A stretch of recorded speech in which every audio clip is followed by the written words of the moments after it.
Bonjour, débat aujourd'hui du Culture Service numéro 15, débat qui va porter sur la relation client en mode contraint. Pour évoquer ce sujet, je vous présente rapidement mes deux débatteurs. À ma gauche, Olivier Roland, qui est directeur client de RDF, et à ma droite, Pierre Vol, qui est professeur de marketing et customer management à l'Université de Paris-Dauphine. Je leur laisserai le soin de se présenter de manière un petit peu plus complète en entame de ce débat.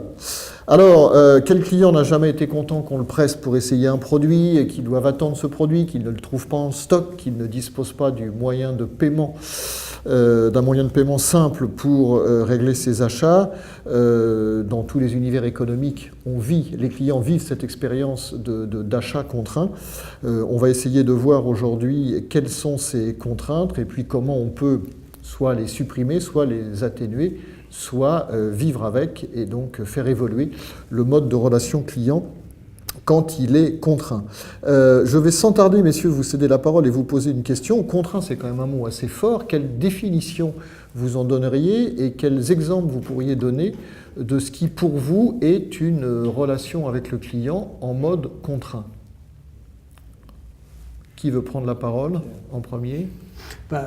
Oui, d'une certaine façon, la contrainte est partout dans toutes les activités économiques et sociales, puisque, à mon sens, l'idée d'optimiser des choix, d'allouer des ressources sous contrainte, ça a complètement débordé la sphère économique, dans la santé, dans la culture, dans l'éducation. Donc, c'est pas étonnant de retrouver cette notion de contrainte dans la relation client.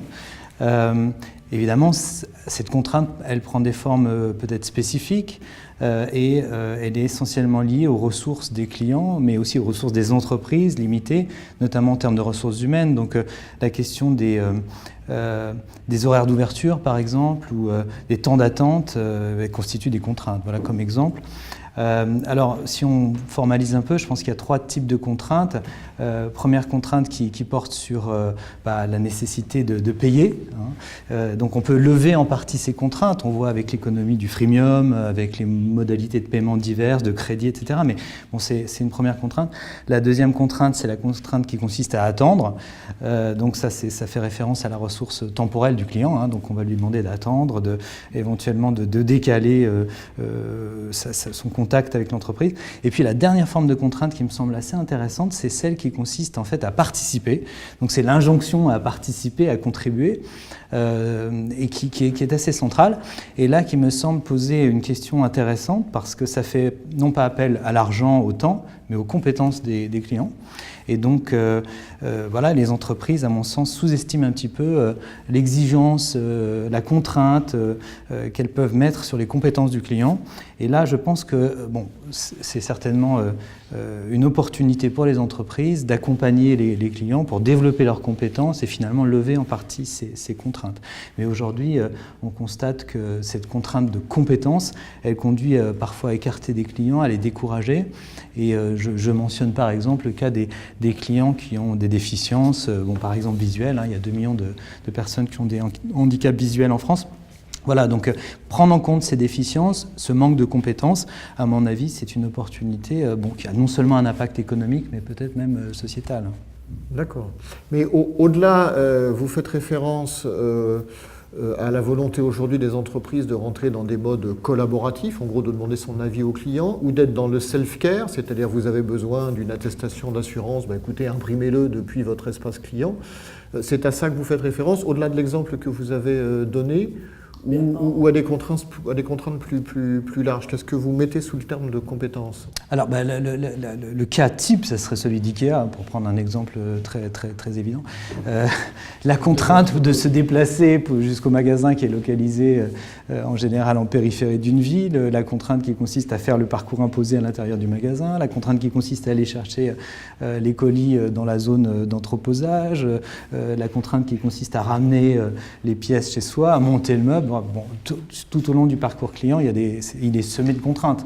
Donc, voilà, je fais référence à l'ensemble de ces contraintes, bien sûr, et à mon sens, accompagner le client, c'est pas seulement le self-care, parce que le self-care, ça laisserait dire que c'est après l'achat, c'est tout au long du parcours, finalement. D'accord.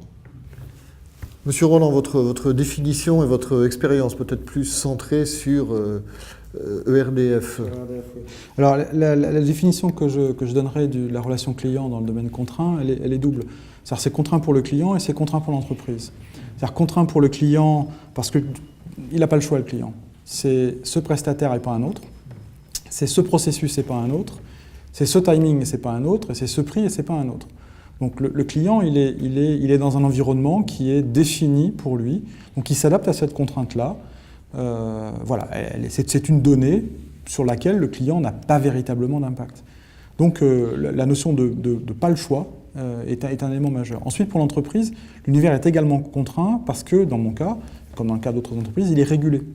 Donc ça veut dire que l'entreprise elle-même n'a pas complètement la main sur ses prix, même si elle est évidemment acteur, pas complètement la main sur ses prix, elle n'a pas complètement la main sur la totalité de son processus. Il y a des éléments qui lui sont fournis, qui sont imposés de manière normative.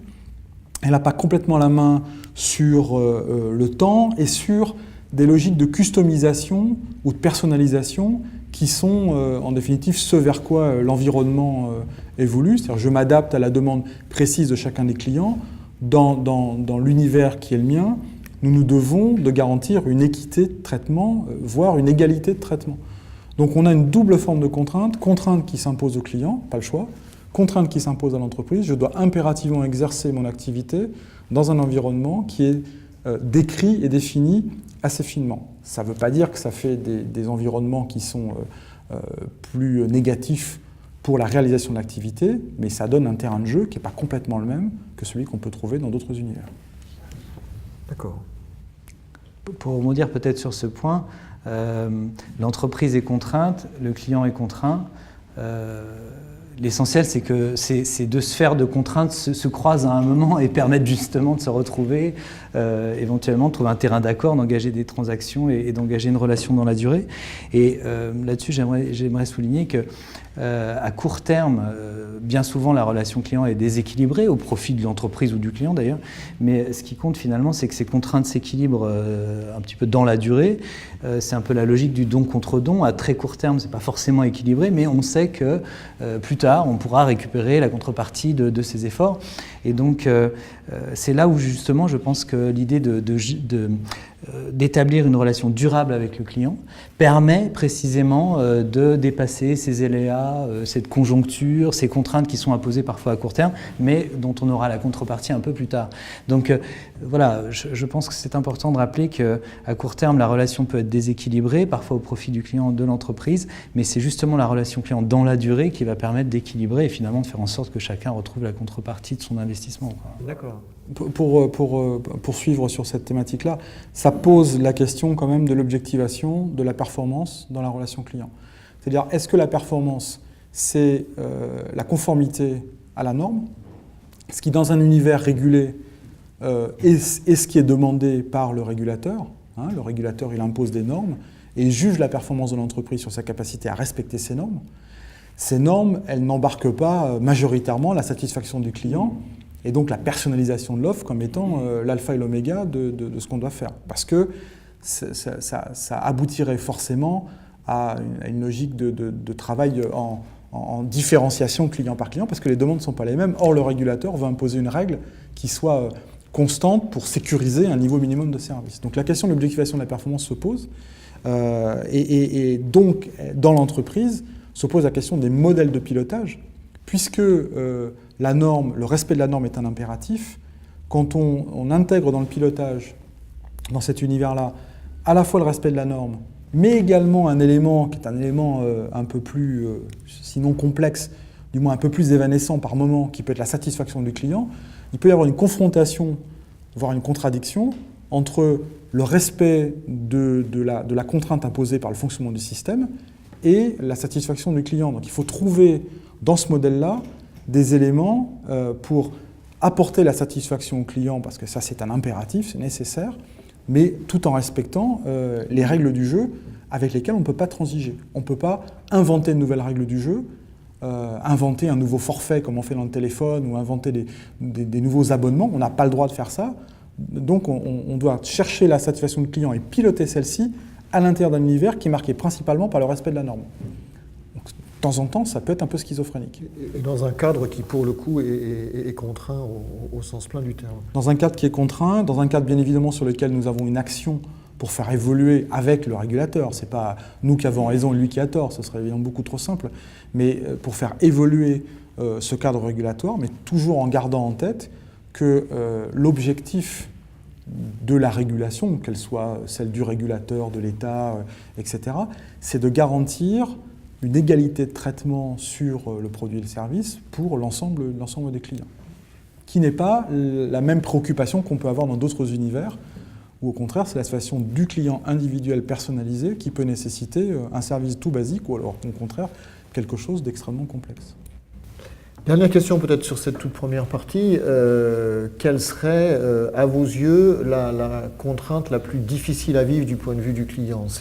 Je crois que c'est une question très intéressante parce que finalement, on peut pas vraiment y répondre, mais le fait qu'on ne puisse pas y répondre, justement, ouvre une opportunité intéressante. C'est d'un individu à l'autre, d'un client à l'autre. D'ailleurs, Olivier l'évoquait il y a un instant. Les contraintes ne sont pas les mêmes, parce que les ressources ne sont pas les mêmes. Donc évidemment, si on impose une contrainte temporelle, alors que je n'ai pas de temps, ça va être une forte contrariété. Si j'ai beaucoup d'argent, je vais pouvoir compenser cette contrainte temporelle, peut-être en déléguant mon achat ou d'une façon ou d'une autre, je vais remplacer une contrainte par une autre parce que j'ai moins de contraintes en termes d'argent ou moins de contraintes en termes de temps ou en termes de compétences. Je peux aussi échanger une ressource compétence contre une ressource argent. Donc finalement, ça dépend des individus et c'est ça qui est intéressant, c'est en ça que je dis que c'est une opportunité. On segmente souvent sur la base des sociodémographiques, de la géographie, etc. On peut aussi segmenter sur la base des ressources. Souvent, on le fait par rapport aux ressources financières. Typiquement, les classes sociales, les CSP, c'est à la fin, ou le revenu, forcément, ça recoupe des dimensions financières. Mais on peut aussi segmenter sous toutes les formes de ressources du client, son temps, son argent, bien sûr, et aussi ses compétences. Et finalement, différencier, sauf si on a la contrainte de ne pas pouvoir différencier, au moins sur un socle minimum de services, mais précisément, c'est une opportunité de segmentation sur la base des ressources contraintes du client. Même quand on n'a pas le choix, comme c'est le cas pour nous, on a des capacités de segmentation évidentes et absolument nécessaires, ne serait-ce qu'entre les entreprises, les collectivités locales, les clients particuliers, les professionnels, etc. On a une réelle capacité quand même à segmenter. Mais principalement pour nous, la contrainte la plus inacceptable et celle qu'on s'attache à réduire au maximum, c'est comme le client n'a pas le choix, il faut impérativement lui donner une lisibilité sur le parcours, installer la confiance et le sécuriser quant à la fiabilité de ce parcours. C'est-à-dire, comme je n'ai pas le choix, voilà les différentes étapes, elles sont transparentes pour moi, je ne peux pas dire au milieu du parcours je ne comprends rien à ce que vous me faites, je m'en vais, je vais voir ailleurs. Donc forcément, la transparence est essentielle. La fiabilité, c'est-à-dire quand on dit que le produit sera livré, que le raccordement sera fini le 15, il faut être en capacité que ce soit livré le 15, et il faut que notre discours soit entendu comme un discours de confiance par le client, parce qu'il sait qu'on sera au rendez-vous. Et ça retire les éléments de contrainte. En fait, on s'adresse à un service pour lequel on sait, voilà comment ça va se dérouler, voilà les différents jalons, et je suis sûr que ces jalons-là seront respectés. Ça détend complètement cette contrainte initiale qui est « je n'ai pas le choix et je vais devoir suivre un processus ». C'est absolument essentiel et c'est, en tout cas de notre côté, ce qu'on s'attache à faire quotidiennement. Moi, je rejoins complètement Olivier. La contrainte la plus insupportable, c'est la contrainte qui est inattendue, qui arrive comme ça, sans être... ou qui est incompréhensible pour le client. Le fait de devoir attendre 15 jours avant d'être livré parce que le produit est fait sur mesure, c'est une contrainte, on l'accepte parce que c'est comme ça, si on est au courant et si on la comprend, à mon sens, ça devient une contrainte acceptable. En revanche, une contrainte qui émergerait comme ça par surprise ou effectivement une contrainte qui n'est pas respectée par l'entreprise qui a elle-même fixé la contrainte, là c'est inacceptable.